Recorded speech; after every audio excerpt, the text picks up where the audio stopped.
Hey everybody, Steve here from Eck Automotive in beautiful Chicago. And today I want to talk about a misconception that I've discovered has been happening for years and years, and I don't want it to happen to you. So one of the most important part of our job is understanding you, understanding your car, because nobody knows their car better than themselves. You know your car better than I do. So when you bring your car in and I ask you, what's going on with it? Here's the misconception.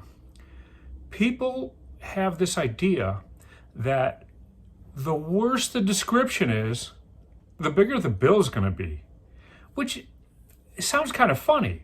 You know, people won't come in and say, wow, my car's making this horrific noise and grinding and all that, because they're expecting an awful large bill. But they'll come in and they'll downplay any problem that they're having. Oh yeah, every once in a while I get this little squeak out of it. It might be the brakes. And then we go to drive and the brakes sound terrible. Where I'm going with this is the most important thing to us is to understand you, to hear you. You know your car better than anyone else.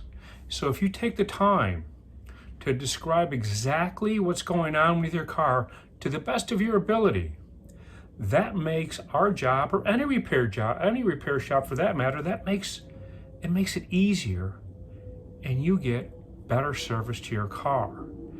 There's no relationship between the way you describe a problem and the size of the bill, so don't worry about that.